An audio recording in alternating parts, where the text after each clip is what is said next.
Good morning, everyone. Welcome to the monthly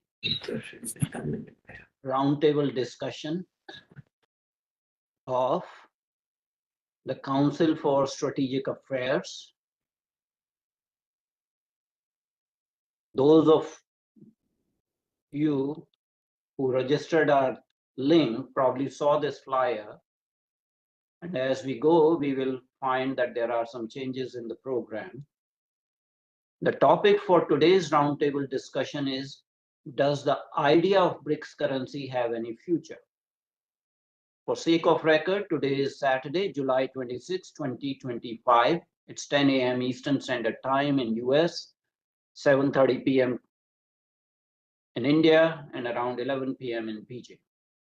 Our distinguished panelists for today's discussion are Dr. Ramaharitha Pusarla. She'll be providing an introduction to the topic.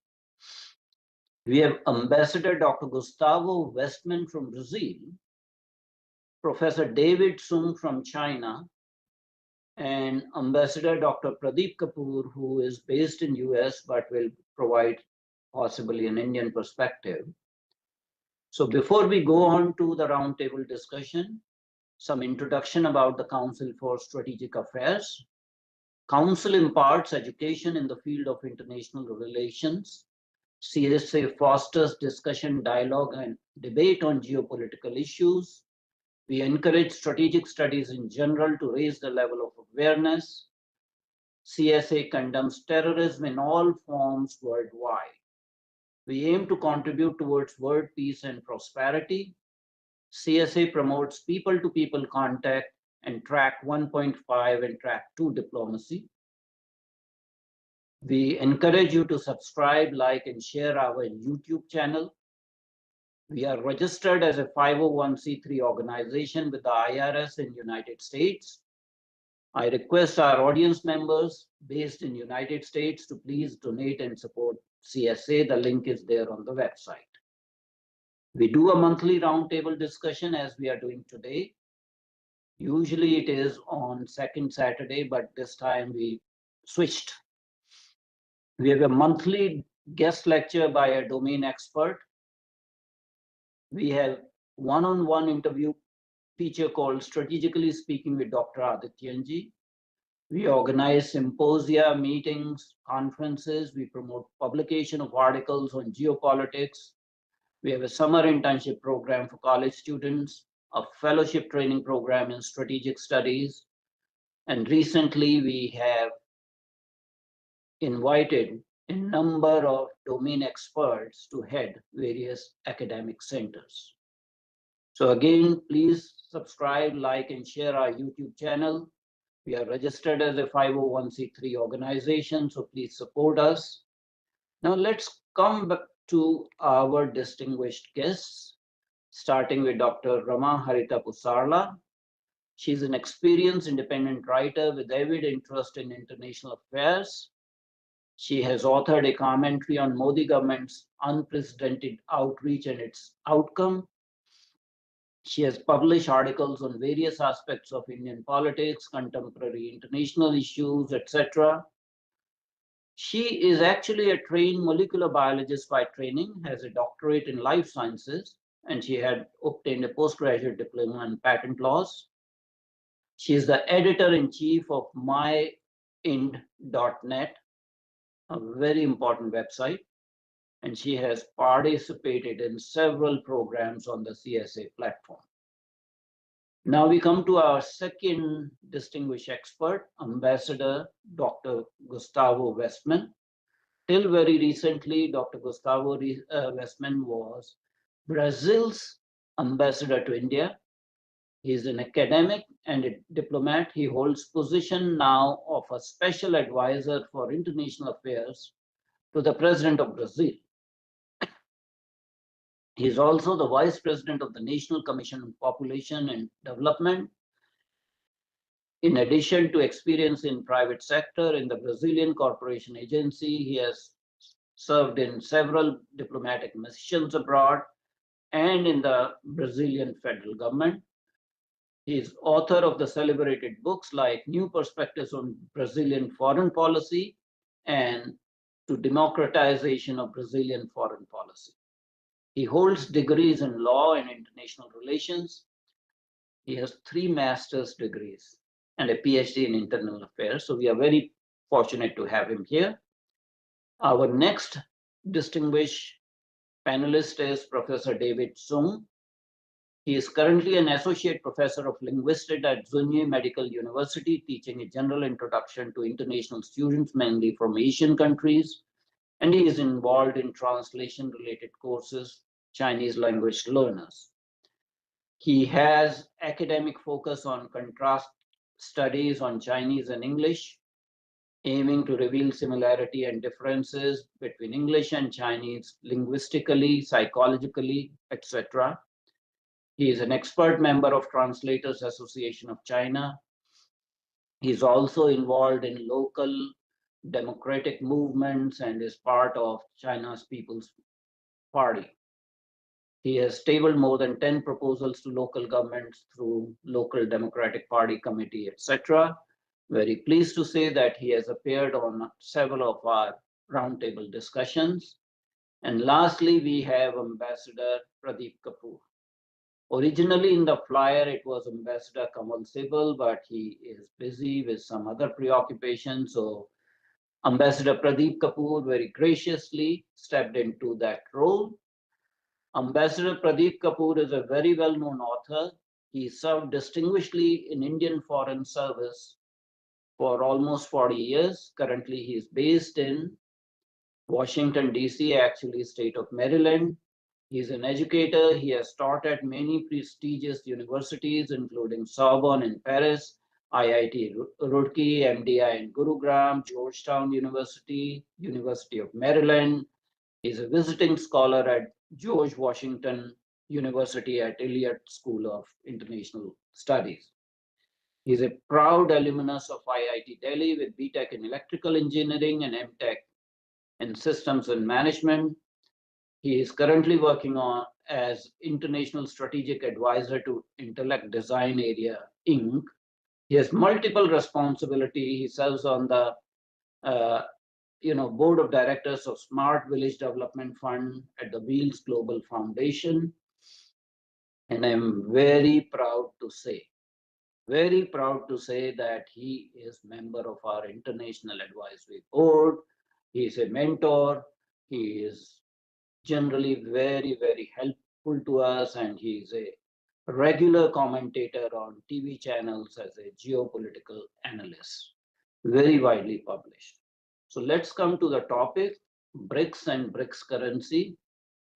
These are the BRICS 5 nations, but now the BRICS Plus has enlarged, so you have much wider geography and much wider GDP covered through the world. Almost 35% of the world GDP is by BRICS Plus nations. This is a proposed kind of, template for BRICS currency if ever something comes out. I'm not going to talk much about it because I want our honorable guest to speak about it.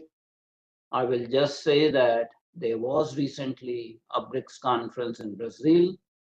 There is some renewed interest spurred by Russia about BRICS currency, and that has been in relation to US President Donald Trump's repeated threats to slap 10% tariffs on import from each member of BRICS country, and more recently 500% tariff on BRICS nation if they ever create a BRICS currency. So without further ado, I will start inviting our panelists. Some housekeeping rules. Please mute yourself to avoid noise interference. Do not interrupt our panelists. Keep your cell phone to vibration mode. Only those people who identify themselves will be allowed to ask questions. All the questions are moderated through the chat room, so send very succinct questions, not detailed comments in the chat room. So it is my honor and privilege to invite our first panelist, Dr. Ramaharitha Pusarla. Every panelist will be making a 5 minutes opening statement, after which we'll take questions and discussion from the audience members. So Dr. Pusarla, the platform is yours. Please unmute yourself. 5 minutes, please. Opening statement.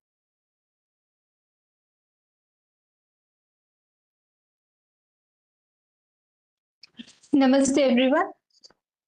Thank you, Adityanjee, for this opportunity. And it's an honor and privilege to be part of this learned and erudite panel. So without much ado, I just want to dig into certain numbers first. So I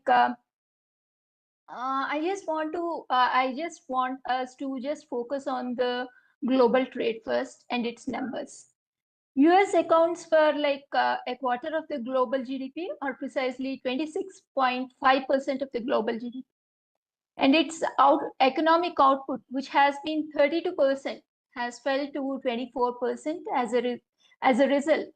Its share in global trade of goods and services is now mere 11%, which has come down from 14% in 1980. Consequently, it is now the second largest global trading nation behind China. But however, its grip on global economy is as tight as it was ever. So let's take a deep look at some more numbers, as these numbers have an important story to tell. So 90% of international forex transactions are carried out by the US dollar, and the share of US dollar in global forex is 58%, which was earlier 65%, and now the 50% of international payments in SWIFT are done through USD. So because of its currency, US plays an outsized role in capital markets, international debt, and trade, and the global trade literally runs on the US dollar. Further, even the proceeds of international savings are recycled into US assets, and the US economic growth is less dependent on the rest of the world. Since it's less dependent on the rest of the world, foreign investors flock to invest in the US in the dollar-denominated assets. So what happens is this bolsters the dollar dominance in the world economy, and this is the key to US economic primacy. So the dollar holds key to US economy. So what happened in this process is that an over reliance on dollar is leading to instability in emerging markets, and then it's dampening the trade flows and creating global spillovers and the financial market meltdown in March 2020, when when US Treasury bonds and gold tumbled. It has created a panic. So what has happened is US has started using its dollar as a weapon against its adversaries. And it's not me saying that. Even in 1965, French finance minister has famously stated that the greenback, as the dollar is called, he stated that it enjoys an exorbitant privilege, meaning to say that it has the capacity to control the global trade. So it has been the same ever since 1965, and it has become more prominent after 1971. So what happened is, since these decades and most recently in the contemporary times, this US dependence, US dominance in the global trade has become even more intense, with US freezing the billion US dollar assets, close to 640 billion Russian assets. So this has, and also it has also targeted the dollars held by Afghanistan, Venezuela, and Iran. Besides this, the COVID-19 inflicted economic downturn coupled with the sanctions regime, has badly hit the emerging countries. So now it is like the BRICS, as we all know, which has formally started its proceedings from 2010, is like a group of emerging countries, and it takes care of the it fosters the economic priorities, or it fosters the economic objectives of the BRICS nations. So what happened is because of the combined effect of the COVID and also because of the sanctions post Ukraine war, the BRICS for the first time in 2023 at the Johannesburg BRICS Summit has discussed the idea of having the common BRICS currency as an alternative to the US dollar. It was, mind you, it was just a discussion, not any elaborate framework that was discussed. The basic intention was to reduce the exposure to the dollar volatility and and to keep it away from the ebbs and tides of the US monetary policy, to minimize the currency risk, and also to cut the transaction costs, and also to build economic resilience in the face of sanctions or dollar liquidity shocks. But the long-term vision of the BRICS has been to develop some alternate financial infrastructure to reduce the dependence on US dollars. But what happened is the root of BRICS frustration with the dollar is because of their loss of domestic autonomy over their economic policy. So following the sanctions, to overcome the dollar dominance, what these countries have done is they have intensified intra-BRICS trading. It has expanded to 90%, down from 65% in 2014. So BRICS countries have initially started settling their import and export bills in local currencies. Later on, they have started pursuing the local currency bond funds. They are now exploring alternative payment systems and digital currencies. Can you conclude in 1 minute, please? Yeah, sure, sir. Sure, sir.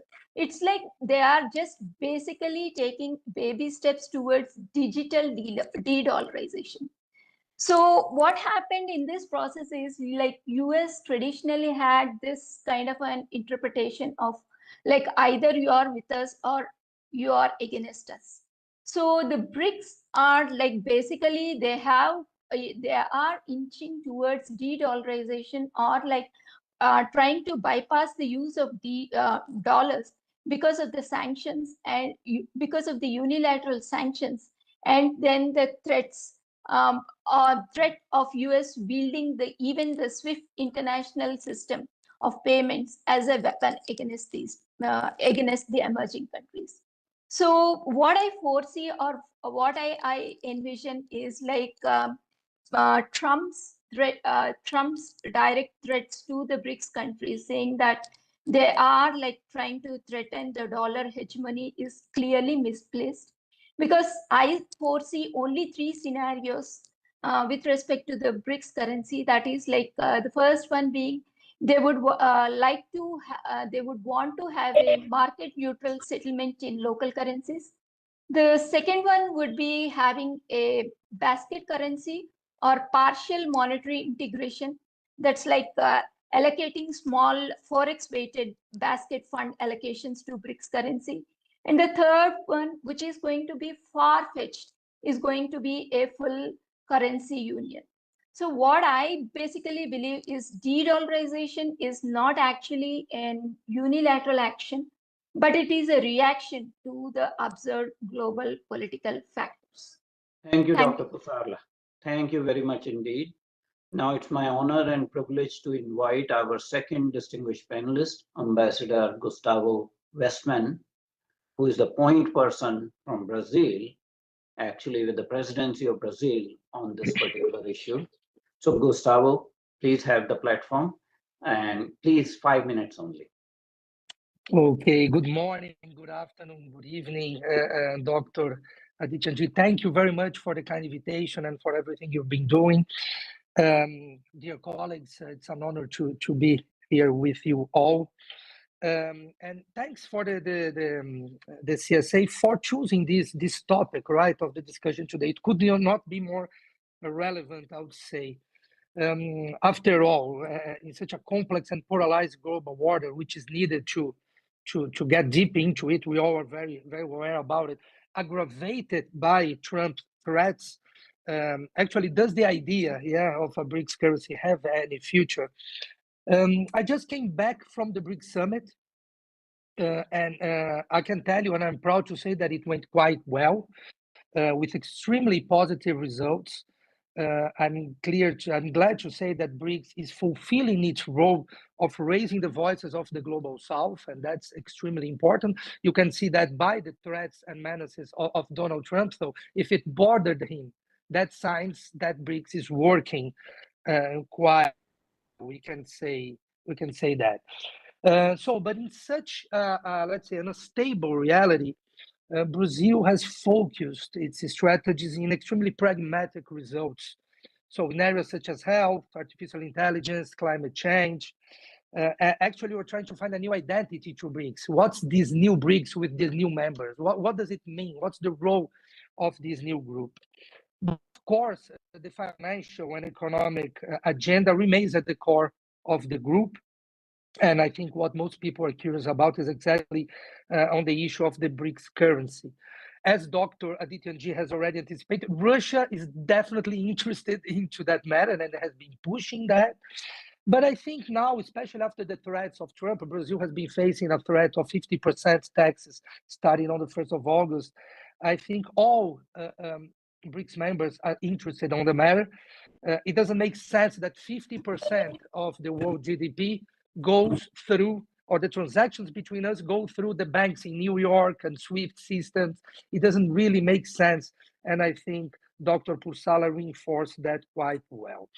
So to Brazil, the focus, or during the Brazilian presidency, the focus has always been reducing reliance on dominant currencies, lower cross-border transaction costs, reduce finance and investment barriers, enable efficient digital trade, and streamline trade procedures. So that's the basket that Brazil has presented to BRICS.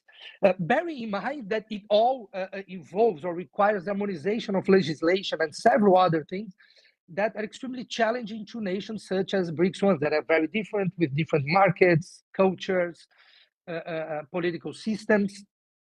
So what can we take, what the conclusions we take from that? That we're still several steps behind before starting talking about a BRICS currency, okay?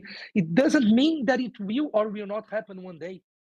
I think we are going in that direction, but we're still far from that. Instead, Brazil has decided to focus, and that's the Brazilian vision, to focus on more, let's say, what's working on, what can work, what can bring us concrete results. And we defined six pillars on that. So the first one, trade and investment facilitation, exploring the innovations in payment systems, and of course, promoting the interoperability of the financial markets.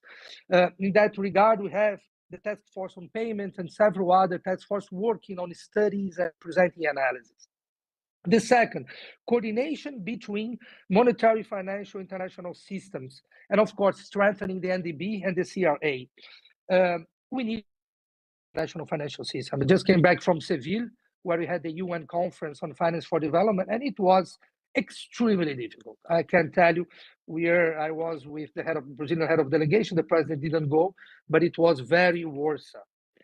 Third one, promoting new investments to financing the fight against climate change. Brazil is hosting COP, and I believe we all have to open our eyes to the climate agenda.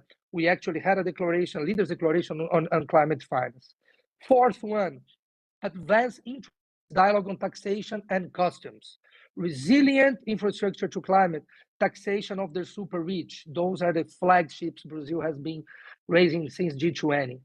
Fifth one, and I'm going to the end of my presentation, Dr. Adityanjee, don't worry, I'll stick to my 5 minutes. the governance on artificial intelligence, and it has been mentioned by Dr. Pusarla, that's extremely important. We need to use artificial intelligence to help our own financial systems, national financial systems, and the integration of our financial systems. The last one, which is extremely interesting, is the dialogue with think tanks and civil society, including through the BTTNF, the BRICS Think Tanks Network on Finance. And that's extremely important. Brazil has been sustaining and defending that. Without new voices, we won't be able to make the best decisions. We need to listen to new voices. The bureaucrats are no longer in conditions to make decisions by themselves. So to conclude, I think Brazil has brought a very pragmatic approach to BRICS. I'm very glad with the results, but now to my Indian colleagues especially, and to all of our BRICS colleagues, I think we really need India to continue a pragmatic yet very ambitious approach to BRICS in the next presidency, even though Brazilian president goes up to the end of the year. And I'm not sure if one day we're going to have the BRICS currency, but we are definitely going in a direction to give us more independence from the dominant currencies. And that's the message I'd like to leave here. Thank you very much. Thank you very much indeed, Ambassador Westmann, for very succinct but comprehensive opening statement. And you put everything on the table that we are planning to discuss. Thank you very much indeed. Now it's my honor and pleasure to invite Ambassador Pradeep Kapoor to give his perspective. As I said, that he very graciously, volunteered to step in for Ambassador Kamal Sibal, who was supposed to attend. So, Ambassador Kapoor, it's always a pleasure for you to join us, and today as a distinguished panelist. Please go ahead. Thank you so much, Dr. Adityanjee, and congratulations to you and the CSA for continuing to do such outstanding work. BRICS currency, where is the proposal today? How is it shaping up? What is happening? What is going to happen? What should happen? These are some points which need a lot of attention, a lot of focus. For India, for example, from India's viewpoint in particular, we have a lot of institutional strengths. For example, the Reserve Bank of India, which will, of course, play a very important role in case any decision on this aspect is taken anytime in the future, has a lot of institutional strengths. It is looked upon as one of the stronger central banks in the world with very good fintech platform analysis capacities, etc. A very respected central bank of the world. So the institutional strengths also with the entire financial system of India will be brought into play anytime in the future that the current countries decide to move ahead.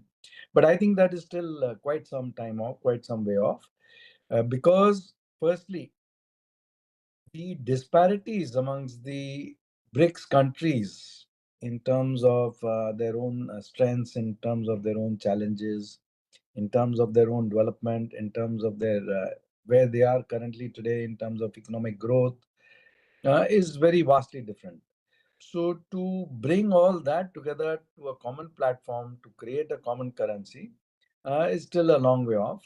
Secondly, geopolitically, US is still an important and dominant player in the global geopolitical stage. It continues to do so even in the economic sphere, whereas its clout in the international arena is continuously reducing, as we have seen over time. But it has not yet come to a stage where other nations can challenge the dominance of the dollar or move at full swing towards de-dollarization. Because since 1971, when Nixon delinked the dollar from the gold, since that time, the US has given way to continuously print the currency dollar without any counterbalance of resources or minerals or manufacturing strengths, which should normally have been the case. So today we find the US is in very deep debt of more than 33 to 36 billion dollars, and every year that debt is increasing by leaps and bounds. So it's becoming an unsustainable situation for the US. On the other hand, whenever any country tried to launch any other platform to challenge the might of the dollar, they were immediately sort of got rid of. For example, in Iraq, when Saddam Hussein said that he would try to trade his oil in non-dollar currency, non-dollar platforms, we saw what happened there. Similarly, in Libya, when Gaddafi had mentioned about the similar thing, we saw again what happened. But however, recently in the case of Russia, for example, in the Russia-Ukraine war, US imposed the sanctions on Russia and threw it out of the SWIFT system, which controls the international trade in terms of keeping it pegged to the dollar. Now, throwing Russia out gave Russia an exit and sort of a start to start trading in ruble currency. And it insisted on doing that more and more. So it has understood how to do bilateral trade in ruble and the other currency, whether it's rupee or any other currency.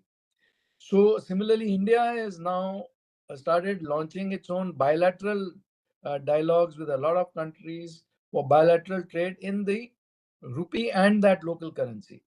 So those are the steps which are essential to proceed ahead in the future and understand better the mechanisms of how to become more and more important in the global currency scenario, and the digital strengths which India has today in terms of digital India, in terms of all the advances, UPI, for example, for on which you conduct your daily exchanges of money and transactions, universal platform for any of these the interactions in currency through mobile phones. In India is one of the most advanced countries in the world, with the maximum number of UPI transactions in the world taking place in India, far more than in USA or China on a daily basis. 40% of the world UPI transactions, for example, happen in India. So India has those strengths. India will have to further strengthen those sectors. And then at a later stage, we have to start thinking about BRICS currency. I'll stop here and come in with more comments later. Thank you. Thank you, Ambassador Pradeep Kapoor. Very, very interesting perspective, both Indian as well as historical, as to what happened to people or leaders, regional leaders, when they suggested trading in currencies outside the dollar circle. Our fourth distinguished panelist is Professor David Soong from China. He was traveling and he's having difficulty with technology.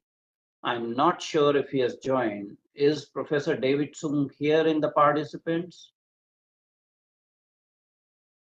It doesn't look like that he has been able to join, so we'll miss the Chinese perspective, but we shall go ahead with the discussion.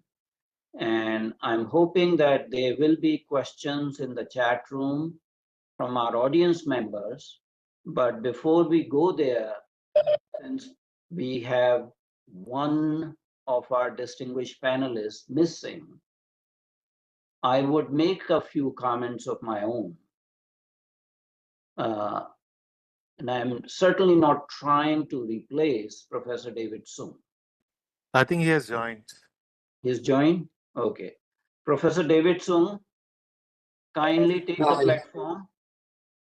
Yes, I'm okay. I'm so sorry that I was late because of, here we cannot access this app without a VPN. That is why I was late. Okay. So please go ahead and give your opening statement in 5 minutes.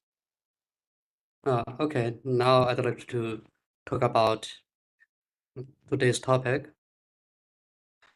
Well, I think the idea of BRICS currency, we know that this is a shared or common currency among Brazil, Russia, India, China, and South Africa. And this has gained attention in recent years, especially as a challenge to the dominance of the US dollar. And whether it has a real future, I think maybe it's actually possible, but it has separate topics. I think the two things are separated, complex questions. And now I'd like to share with you why it is technically possible, but actually it is impossible. First, I'd like to say this is a shared currency like the euro. Theoretically, it is feasible. Some BRICS countries already trade in local currencies like yuan, Chinese RMB, or Russian currency ruble. Well, the central banks in different countries could coordinate on digital currency or synthetic currency for settlement.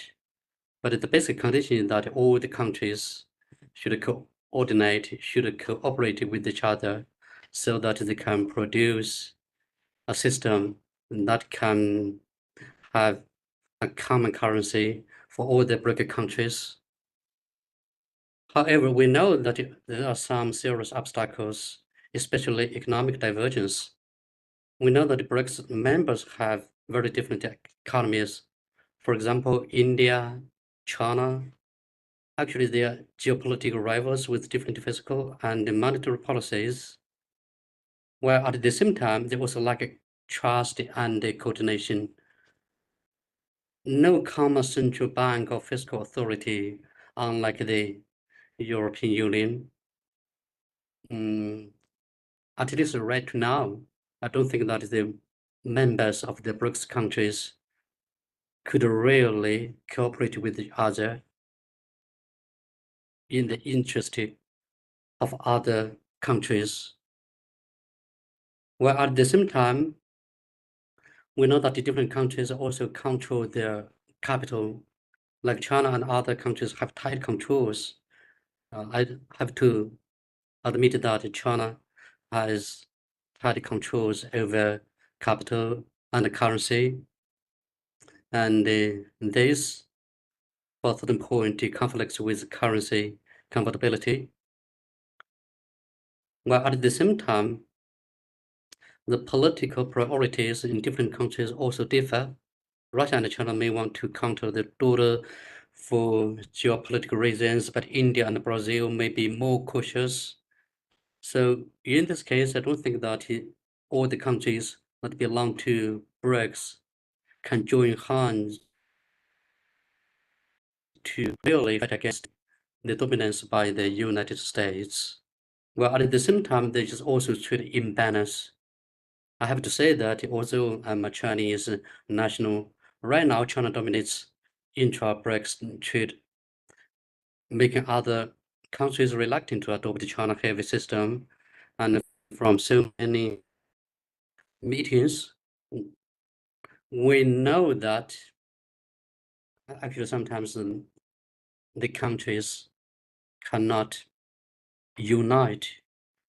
That is why I think that technically it is possible, but strategically it is not possible right now. Maybe it takes years. Thank you. Thank you very much indeed, Professor David Soong, for a very honest admission. And I could see your, willingness to go beyond the national interest and be much more pragmatic and realistic as to what the hurdles are. And I realize, and I really appreciate that openness and frankness in this international platform. It's always a pleasure to have you with your perspective, which is sometimes, China's perspective, but here you have gone beyond that and done an intellectual assessment about this particular perspective. So we have all the panelists who have joined, and I don't see any questions right now in the chat room. So just to sort of, facilitate the discussion, maybe I will start with asking a question myself. And I'll start with our first panelist, Dr. Pusarla. Dr. Pusarla, you talked about de-dollarization, the threat of it, What are your views? Which country is, promoting de-dollarization? Do you have any particular country in mind that is spearheading this process of de-dollarization? It's actually not de-dollarization. That's not the right word, as I should say, because like countries want to protect their economic autonomy. So in that process, what they want to do is they would want to have transactions where they won't where the trade is not weaponized. In the sense, like they want to have transactions in their own currencies, if possible, so that they can mitigate all these vulnerabilities because of the dominant system which is already present. Because they already know that it is very difficult to topple the existing system, they want to mitigate whatever challenges they face. So it's not exactly de-dollarization. It's like actually protecting their economic interests. That's what I should be saying. Thank you very much indeed. You have, clarified the issue, but I will kind of join it. I know that de-dollarization is somewhat terminologically inexact, but my own opinion is that the country that is spearheading de-dollarization is United States. Any comments? Yeah, exactly. Because like, I'm sorry, I'm just like pushing forward. So, there is no formal agreement, so to say, that like reached at any point in time that countries must carry out their trade in dollars alone. Okay, so there is no set rule that we should be doing our trade only in dollars. So it's up to the countries, whichever way they want to choose. And then and no other country should be having any problem. And then if they start threatening, so it means that they can be categorized as an hedge fund, even if we don't want to, because of those kind of actions, threats, and announcements at regular interval of time. And another thing is, the world at that point of time, or especially in 1971, is different from what it is now. We are moving from a unipolar world to a multipolar world. And a multipolar world is the order of the day, and nobody can deny it. And to have stable relationship, nobody can set any kind of rules, and they have to welcome the alternate systems because the existing systems have failed to be representative and the existing inequalities have widened. Sorry, I just want to stop here. Thank you, Dr. Pusarla. I will continue on the same theme with our distinguished panelist from Brazil, Dr. Gustavo Westmann, talking about, in the same vein, Brazil has a sort of, trade deficit with United States to the tune of $430 billion. And there are some extra trade or extra, sort of economic and commercial interests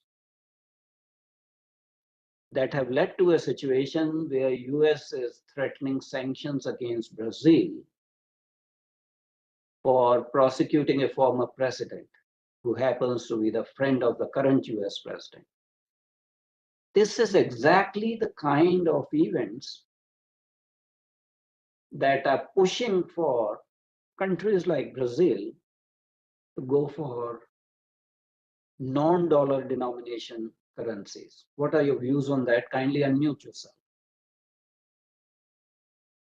Thank you very much, Doctor. And that's a very tricky, and I like the provocation, because actually what we're facing is that an attempt of, let's say, influencing domestic processes that Brazil cannot accept as a sovereign nation with such an important economy, market, population. So, and that goes in direction with also with Dr. Pusarla said, we're not exactly talking about de-dollarization. We're talking about economic protection in a multipolar reality. I think Trump, what he's been doing, and I just said that in an interview to a Chinese, very famous broadcast, and I pretty much said that what Trump is doing is speeding up the creation of this multipolar world. I think he's just and I apologize for the bad word, he's screwing up with America in a way that has never happened before. So in the future, people will study this period as like, what the hell did he do? That's kind of what's going on, which might be difficult if we take a look at the picture, but if we take a look at the film with a longer perspective, that's only let's say, making us diversify partnerships and increase relations with new partners, new friends, or those that already exist, but we don't have such a deep relation. The case of Brazil and India, in spite of our relevant trade and all this, I believe we still lack information. We don't know about each other. Our societies don't know about each other. Our people don't know about each other. Our businessmen don't know about each other. So what's going to happen is this is going to increase. We're taking the case to the WTO in spite of being in crisis. I believe that's the solution. As you said, we have a trade deficit with the US, so it doesn't fit with the policies. They are justifying all these taxes based on trade deficits, and instead they have trade surplus with Brazil. So how can you justify that? And the reason is political. And the message I can leave is that Brazil will not accept foreign nations, especially the US under Trump, influencing domestic policies. We are just following the due courses of law. Our legal system is independent, and it has prosecuted our former president for an attempt of coup d'etat that we cannot accept. So that's another reason, cautiously, always negotiating, but that's another reason for which we are just trying to focus on the, let's say, reduction of reliance on dominant currencies and using the platform of BRICS to reinforce that.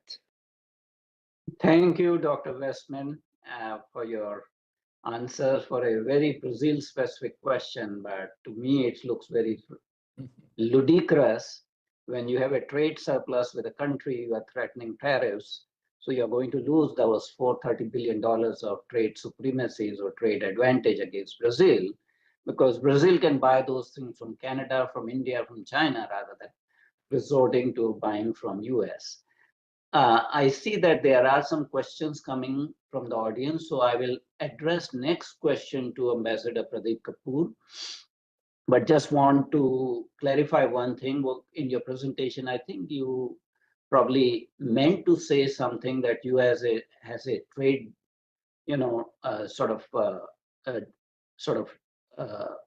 deficit, budgetary deficit cumulatively of $36 trillion, not billion dollars. It is $36 trillion. And with the current budget that has been the one big beautiful bill, the estimation is that another $3.4 trillion will be added. So that is just for clarification. It was not 36 billion, it was $36 trillion. But there is a question from Mr. Uday Patwardhan, who is based in India and actually represents some labor interests.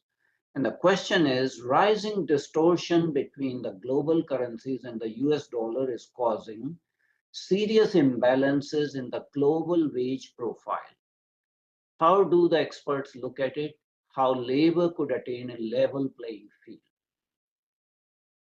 Well, yes, I mean, all these, divergences are creating a lot of discrepancies and a lot of uncertainty in the global trade. There are too many moving parts. When the two principal actors, particularly the US and China, have their own vested interests involved, and US, we are seeing, has become more and more unpredictable in the last, year or last few months. So its policies keep on changing. It's rather arbitrary. For me, as a diplomat who has been involved in a lot of discussions, including on bilateral trade, including on FTAs, free trade agreements, and other formats of trade agreements between countries, comprehensive economic partnership agreements. For me, it's a little, difficult to comprehend how policies which are meant to be very important can be taken on a tweet on Twitter. So you, without any analysis, without any sort of a detailed understanding of the subject, one day you tweet something and you change the entire tariff rate for a country. So to that extent, it is something which is going to create a lot of disruptions and continue to create even more disruptions. And for a lot of countries, it's going to be very difficult, to cope with those sort of disruptions and to come to a point where you have a stable trading atmosphere and stable trading regime, which will then foster more global sort of equilibrium. So when we come to that, is an important point to be seen for India in particular. Is going to be very unsettling to carry on negotiations with a country like the US, which is supposed to be a strategic partner for India. But you cannot have strategic partnership only in the geopolitical domain or only in the military domain or only in the security domain without having uh, overlapping interests in the economic domain. So that somehow that comprehension does not seem to be going through in the administration currently to see how to manage the strategic partnership in a way that it does not negatively impact the trade and economic relations between our two countries and does not negatively impact the Indian economy in particular, because the Indian economy has to look after development issues, has to look after job creation issues. We are the country with the maximum population in the world, almost touching 1.5 billion people. So there are very serious concerns where India has to focus and look at those aspects also, the development aspects. So how do you have some sensitivity in the US to India's concerns are very, very important for the future of US-India relations. That sensitivity seems to be at a very low point currently, and unless it improves and increases, the relations between the two countries will continue in this way with lots of ups and downs, though it will not go negative, but it will continue, with some bursts of good relations and then cooling off. So it's not a very healthy way to foster relations, in my experience as a diplomat for almost 4 decades. Thank you, Ambassador Kapoor. My next question will go to Professor David Soong. And the question is coming from Dr. Vineet Singh, who is our, Director of Program Evaluation. And you have already said that it is unlikely that there will be BRICS currency, although technically it is possible, but because of the geopolitical differences, it may not be. So the question he's asking, if this aspiration of BRICS currency is achieved in future, hypothetically, how big a threat it would be to United States, and if that threat can be quantified. Professor Soong, kindly unmute yourself. You're muted.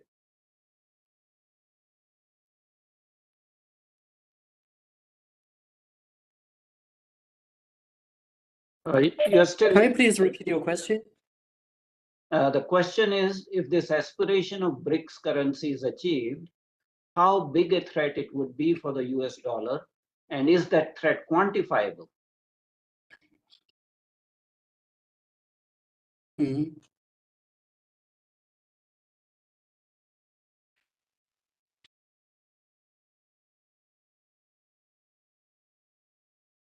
Could you get the question, Professor Soong?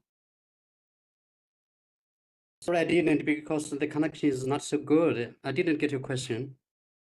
If the aspiration for BRICS currency is achieved, how big a threat it would be for the US dollar, hypothetically speaking?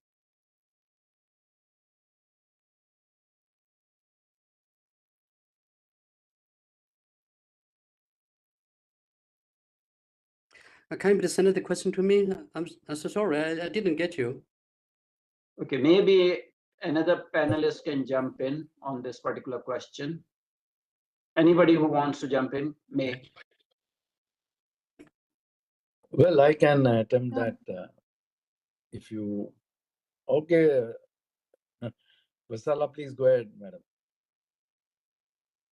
It's okay, sir, because when it comes to just the numbers speak otherwise, because like together, like this BRICS plus would now account for like close to 36% of trade, which is like really very high. So it is going to be a threat. But then, as I said, like in this kind of a scenario, with this kind of divergence, it is a far-fetched thing to have a BRICS currency. It will be next to impossible even if they want to have it, given the divergences and the governances, and there will not be any kind of convergence when it comes to monetary policies. Monetary policies, to attain convergence in monetary policies, there has to be seamless exchange of information. Given the transparency within the BRICS, and especially the authoritarian state as the China is, it's going to be next to impossible. But if ever it is a reality, it is going to be a threat. That's what I Thank think. you, Dr. Pusarla. You have answered very eloquently. I'll address next question to Dr. Westmann, and it is from Dr. Shrikant Chopra. And what he's asking, what do you think would be the negotiating parameters for a BRICS common basket of currencies? Kindly unmute yourself before you start speaking. Well, that is a very complex question, actually, because we are working on that exactly at this moment. So what we are doing is that we have some working groups discussing like cross-border payments and trade facilitation, reduction of cost of operation. We are definitely increasing our reserves in, let's say, local or in our own currency. So that's a very important step, even though the relations between central banks and politics, in a broader sense, normally does not, they're not always on the same, let's say, symphony, but some effort has been going on in these areas. So that's a tough question. I think our experts are discussing several alternatives. Definitely, we are already working on the diversification of reserves based on our own currencies. I think the digital aspect of things will definitely contribute to the diversification of means of payment. That will be crucial to that. And that's an area in which India has an extremely important role to play by adding its knowledge and its expertise, its technology to these mechanisms and contributing to advancements in the national digital systems of BRICS countries. We shall not forget that now BRICS includes 11 members. We are counting 11, even though Saudi Arabia is a tricky one. We don't know to which direction it's going to go. But as for the Brazilian presidency, we're counting 11 members, and there is quite a significant line of members trying to accede or to be part of BRICS in the next years. We're trying to hold that impulse for a while. Otherwise, we run the risk of having a kind of China plus mechanism. And with all respect to Dr. David Soong, we don't want it. At least for now, let's keep it a very balanced and moderated mechanism to which all the countries have the same relevance within it. But that's something to be followed, and I believe in the next years we'll have very clear answers to this question. Thank you, Ambassador Westmann. There is some comment by Dr. Vijay Nilikeni, who is our Director of Energy Policy. I will just read a part of it. It's not a question, it's a comment, and I agree with him 100%. A prerequisite for global trading currency is high transparency and confidence in the legal foundation, etc. BRICS currency will never meet those standards, and I perfectly agree with that. So right now, BRICS currency is a pipe dream. BRICS nations are not in the league of European Union, and remember, European Union started with its former avatar EEC in 1953 and took them a long time. And BRICS is not in the same category, same league. The divergence, geopolitical differences, lack of homogeneity, all those things are there. And even EU had some dissenters like UK that did not adopt the euro as the common legal currency. So things will continue to happen. They are. Nobody is replacing the dollar, but more and more trade amongst BRICS nations will bypass the dollar system, not only the currency. So the trade will be in local currency, but the interface for payments, that is we are talking about. It shall no longer be the SWIFT system. If using your economic hegemony, you kick countries out of the SWIFT system, countries will find ways and means of doing trade because that's the basic right of a nation. So with those comments, I will be ending this roundtable discussion. I am highly thankful to all our distinguished panelists, Dr. Ramaharitha Pusarla, who is always, full of all the statistics and facts in a very clinical and precise manner. Ambassador Gustavo Westmann, who gave, an inside view of what happened in the recent BRICS summit and where we are heading.